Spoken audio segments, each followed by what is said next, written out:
Alright guys, hello, welcome to another video from 2IM.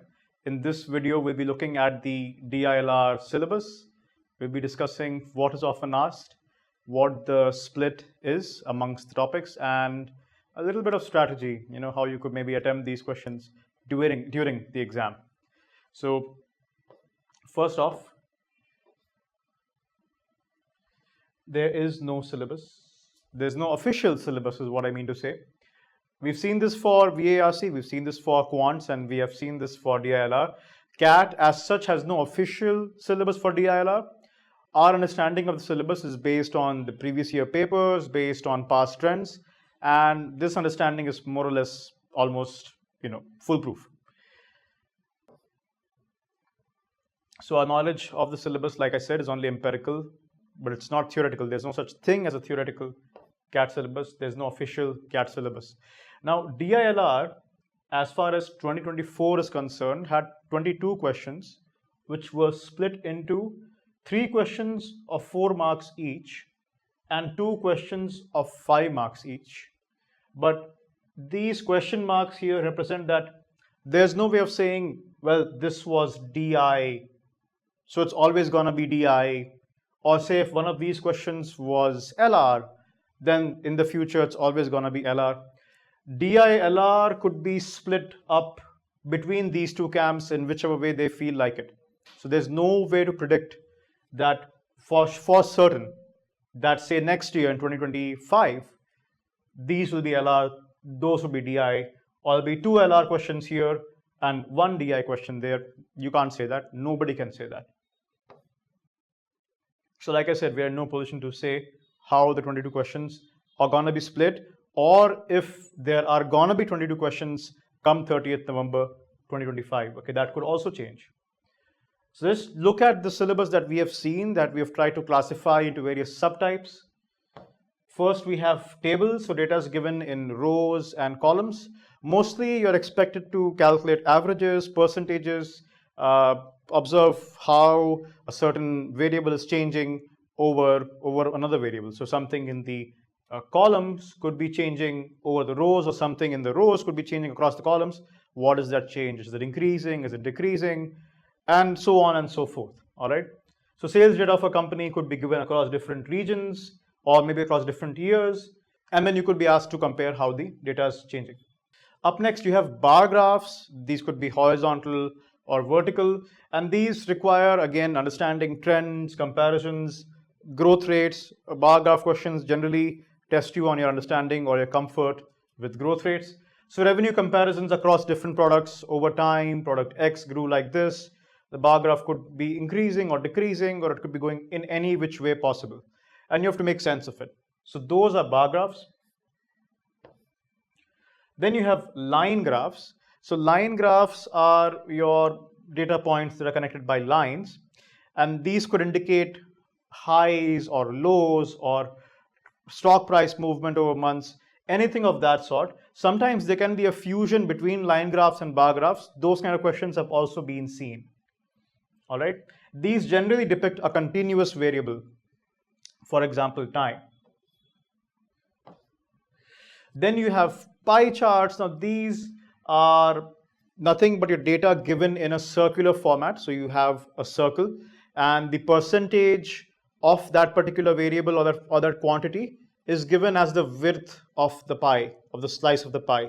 So you have to get comfortable with converting circular angles into percentages. So if say I want to show 25%, that means the angle has to be 90 degrees. So a slice which has a 90-degree angle is showing 25%. So you have to get comfortable doing these interconversions.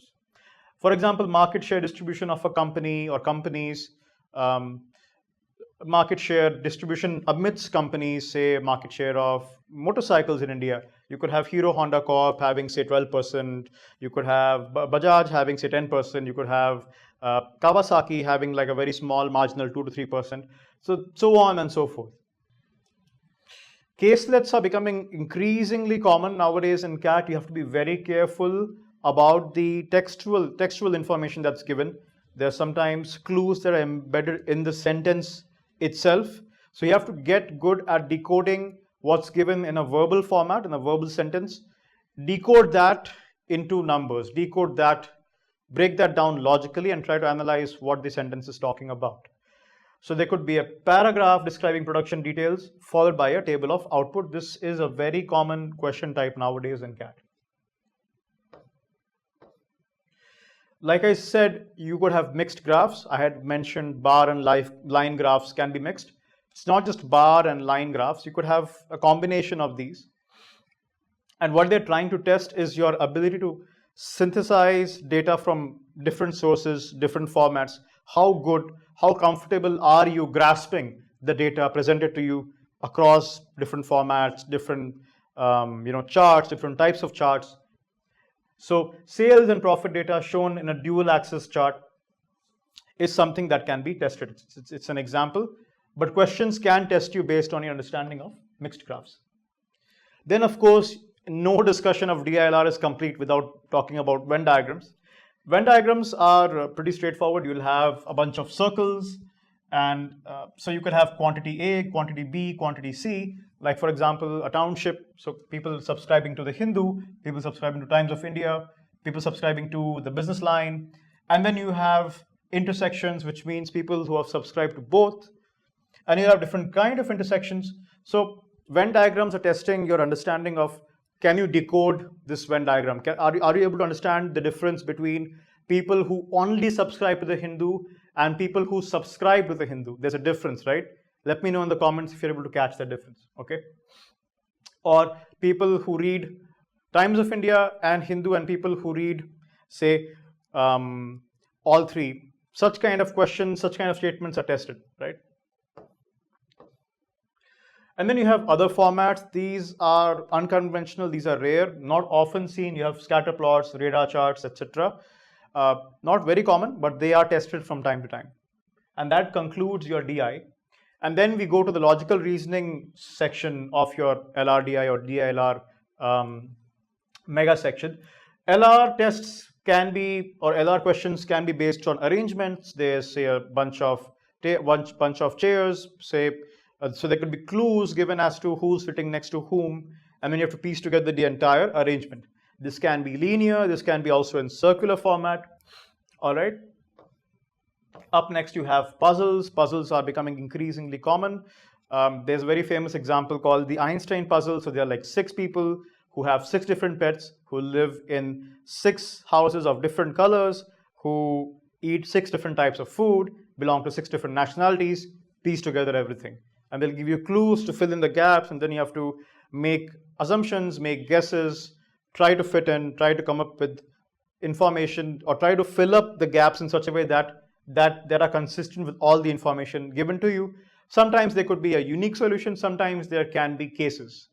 Sometimes the data given to you may not be determinate enough, may not be complete enough that you get one final solution. So that's a very interesting thing that happens in CAT LRDI puzzles. Of course, you have games and tournaments. There can be, like, say, questions on knockout tournaments, on football tournaments, having a group format where each team plays the other team 2 times. A victory costs you 3 points, a loss costs you 0 points. And then maybe there could be a partially filled table, and then you have to use the data, use the statements given, and try to fill in that other information. All right. Very common nowadays in CAT. Again, Venn diagrams and set theory, they are almost interchangeable, often overlap with Venn diagrams. Set theories, again, employees in different departments with overlapping roles. So maybe you could have students who have enrolled in more than one course in a college, and then so they could give that information to you in the form of sets.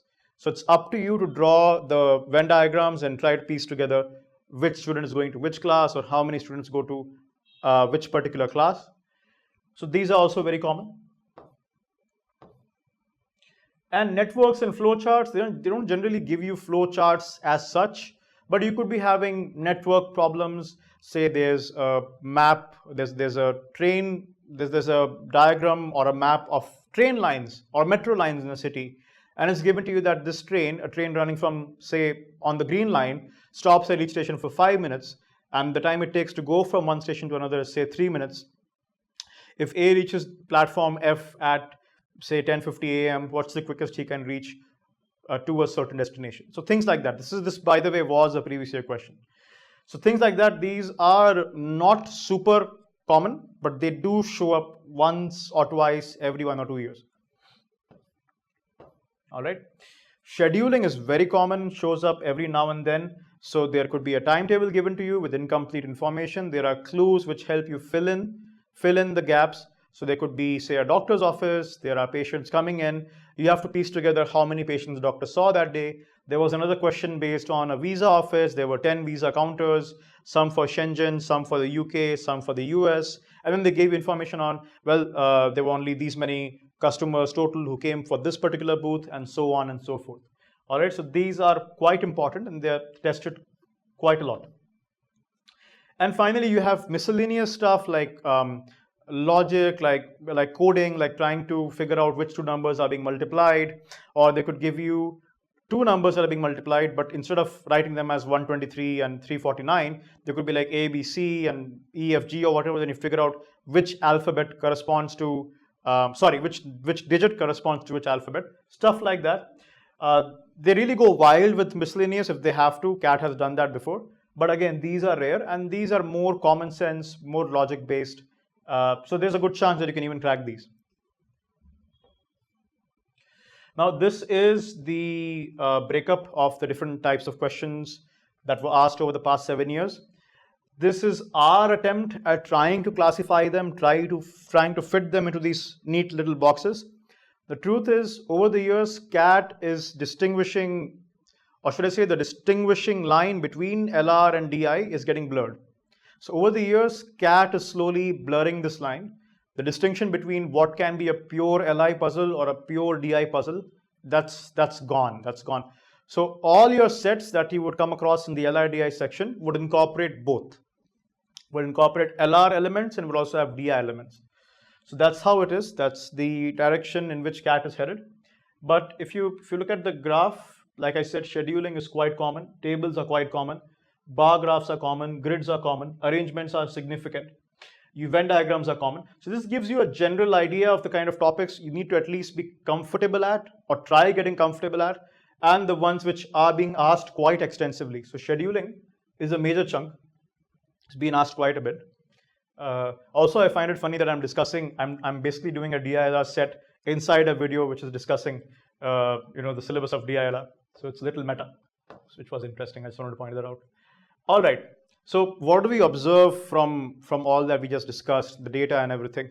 First off, DILR is a game changer. It can make or break your CAT attempt. It can make and break your CAT percentile. You do badly here, you could very well not clear the sectional cutoff, and that rules you out from all the good IIMs. In fact, all the IIMs, no IIM is going to call you if you don't clear the sectional cutoff. And that can very easily happen with DILR if you chose the wrong strategy, if you chose the wrong set to begin with.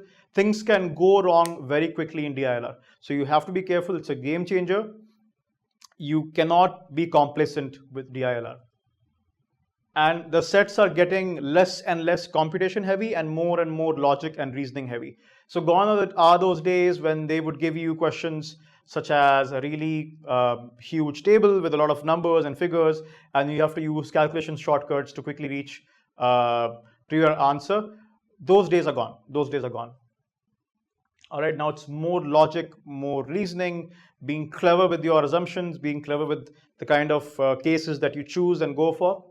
All right, set-based structure, generally there are 4 questions per set or 5 questions per set. Last year we saw 3 questions of 3 sets of 4 questions each and 2 sets of 5 questions each. But this of course can change. They can do whatever they want. Maybe next year they could throw in 4 questions, 4 sets with 6 questions each. They could very easily do that. Okay, so there's no way of predicting. What is important is to realize that they're combining DI and LR a lot more nowadays. All right, as I had talked about. Prep tip, how do you go about this entire thing? Well, build your basics first. So remember we had gone through DI and then LR, and I told you and I talked about individual topics. Maybe try focusing on those individual topics first, get good with those, and then you move on to PYQs. There's nothing like PYQs. PYQs are the best mocks that you can have, especially for DILR. Nothing beats PYQs. All right, now going to strategy. Of course, you have to be careful about the kind of sets you choose, and that has to be in line with your strengths, with your weaknesses. So we'll have a little discussion on the kind of sets that came in slot 1 of the CAT that happened very recently, CAT 2024. So if you were to plot the conceptual difficulty on the x-axis, that is how difficult a set was to understand conceptually. And if you were to plot the brute force calculations on the y-axis, which is how calculation intensive a set was, no matter how smart you are, you have to do these calculations. There's just no way around. So that particular property, if you plot on the y-axis, this is how the questions scatter across this board, okay? So these are the 5-mark questions. The bigger diamonds are the 5-mark questions. These are the 4-marker questions. Now you can see there was one question which was conceptually quite tricky, but it required minimal calculations. So if you were smart enough, well, I shouldn't say you were smart enough, but if this was something you understood, then the calculation bit was quite simple. Now, both the 5 markers, both the 5 question sets, they were of medium conceptual difficulty. One of them had not much to do as far as calculations were concerned.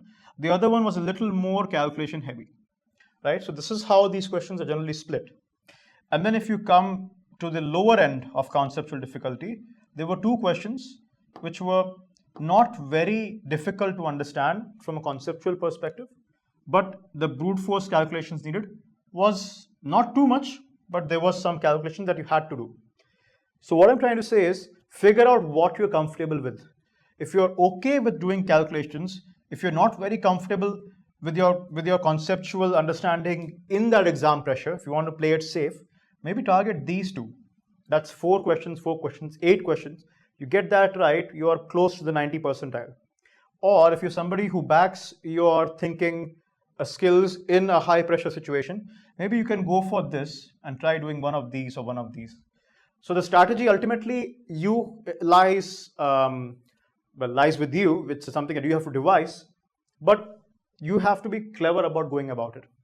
Because this is generally how the questions are distributed. This is what we saw for slot 1. Of course, slot 2 and slot 3, there could be slight variations, but this is how you should analyze and this is how you should derive your strategy from what has already been asked. All right. So thank you guys. Thank you so much. This was all from our end. Thank you for watching our video. And if you found any value in it, please like it. And if you want your friends to also get good at DILR, maybe understand how DILR works, please share this video with your friends. And please subscribe to our channel.